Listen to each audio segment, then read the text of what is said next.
Hi అండి, అందరికీ నమస్కారం. నేను మీ సాయి. అసలు ఏం జరుగుతుందండి? అసలు ఏమనుకుంటున్నారు మీ అందరూ? రకరకాలుగా ట్రోల్ చేస్తున్నారు, రకరకాలుగా మీడియా వాళ్ళు రకరకాలుగా ఇష్టం వచ్చినట్టు ఉన్నది లేనిది ఏది పడితే అది రాస్తున్నారు. అసలు ఏమనుకుంటున్నారు? నేను ఆల్రెడీ క్లియర్‌గా చెప్పాను గదండీ! మేము తప్పు చేశాము. ఆ తప్పేంటి?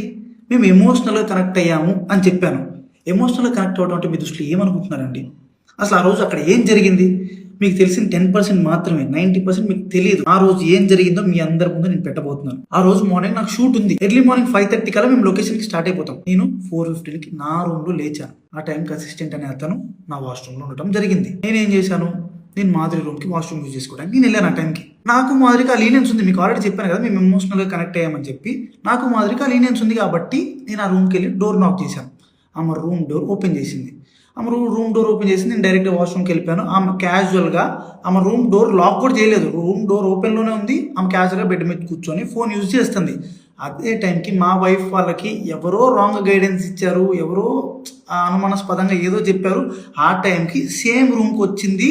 రూమ్ డోర్ ఓపెన్లోనే ఉంది. ఆ సిచ్యువేషన్లో మా వైఫ్ ఆవేశం వల్ల ఆమెకి ఇష్టం వచ్చింది చేసింది అక్కడ. ఆ సిచ్యువేషన్లో ఆమె ఇష్టం వచ్చింది చేస్తుందని చెప్పి నేను మాట్లాడే సిచ్యువేషన్లో కూడా లేను.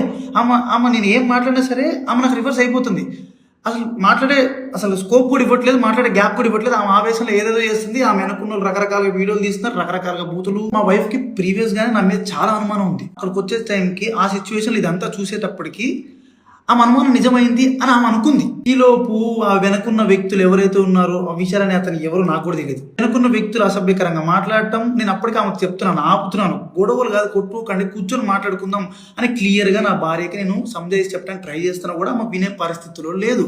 నేను ఒక్క మాట మాట్లాడుతుంటే ఆమె 4 దెబ్బలు కొట్టేటట్టుగా ఉంది. ఆ వైఫ్ ఏం జరిగింది నన్ను పట్టుకొని కొట్టి అడుగుతున్నా సరే నేను కామ్గా ఉండటానికి రీజన్ అక్కడ వాళ్ళందరూ వీడియోస్ తీస్తున్నారు. నేను ఏం చెప్తే ఏ రకంగా పోర్ట్రే అయ్యిద్దో తెలియదు. ఎక్స్ప్లెనేషన్ ఇవ్వడానికి నాకు స్కోప్ కూడా ఇవ్వలేదు. ఆల్రెడీ మీకు చెప్తున్నాను కదండి, మేమిద్దరం కనెక్ట్ అయ్యి జస్ట్ 2.5 months అయిందని చెప్తున్నాను. మా మధ్య ఒకరికి లీనియన్స్ ఉంది తప్పితే అంతవరకు వెళ్ళే లీనియన్స్, అంతవరకు వెళ్ళే ర్యాప్ మా ఇద్దరి మధ్యలో లేదు. మేము ఇమోషనల్గా కనెక్ట్ అయ్యాం, ఇమోషనల్గా మాట్లాడుకుంటాం అంతే తప్పితే మేము అంత దూరం మేము ఎప్పుడు వెళ్ళాలని కూడా మేము ఎప్పుడు అనుకోలేదు. అలాంటి క్యారెక్టర్ ఆ అమ్మాయి అస్సలు కాదండి. అమ్మాయి చాలా రెస్పాన్సిబుల్ పర్సన్. అమ్మాయి ఫ్యామిలీని అంతా పోషించుకోవడానికి చాలా కష్టపడుతుంది. నేను ఎప్పటి నుంచో కొన్ని 4-5 years నుంచి అమ్మాయిని నేను చూస్తున్నాను. ఇదే విషయాన్ని నేను మీ అందరికి ఇంటర్వ్యూలో చెప్దాం అనుకున్నాను, కానీ మా లీగల్ అడ్వైస్ ప్రకారం నేను ఎంతవరకు చెప్పాలో అంతవరకే చెప్పాను. అందులో కూడా నేను మీకు క్లియర్ ఎక్స్ప్లెయిన్ చేశాను. మీ అందరికి 10% మాత్రమే తెలుసు, మిగతా 90% మీకు తెలియదు, మీరు చూడలేదు. ఇలాంటి సిచ్యువేషన్లోనే ఒక మనిషికి ప్యానిక్ అంటే ఏంటో అర్థమవుతుంది. ఆ సిచ్యువేషన్లో ఏం మాట్లాడితే ఎవరు ఎట్లా రిసీవ్ చేసుకుంటారు అనేది తెలియదు. నేను చాలా క్లియర్గా చెప్తున్నానండి, మా ఇద్దరి మధ్యలో ఎమోషనల్ బాండింగ్ తప్ప అంతకు మించి ఏం లేదు, ఏం జరగలేదు. నేను ఒక ఇల్లీగల్ రిలేషన్షిప్ అని దేనికని చెప్తున్నాను అంటే, ఒక పెళ్ళైన అబ్బాయి ఒక అమ్మాయితో ఎమోషనల్ కనెక్ట్ అవ్వటం అనేది కూడా ఇల్లీగల్ రిలేషన్షిప్ అనే పేరు, అక్రమ సంబంధం అనే పేరుతో నాకున్న సిచ్యువేషన్లో నాకు ఆ పదాలు తప్పితే నాకు వేరే ఏం రాలేదు. నాకు ఉన్న డిప్రెషన్కి.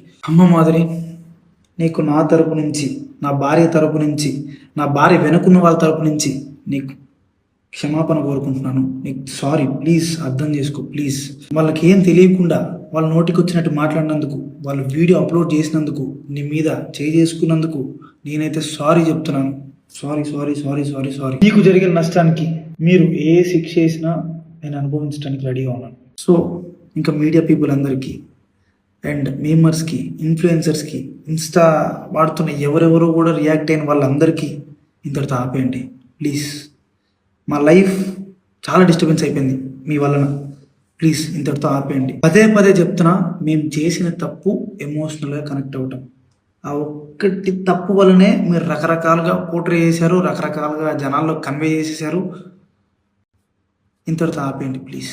లైక్ చేయండి, షేర్ చేయండి, సబ్స్క్రైబ్ చేయండి. మరిన్ని వీడియోల కోసం బెల్ సింబల్ పై క్లిక్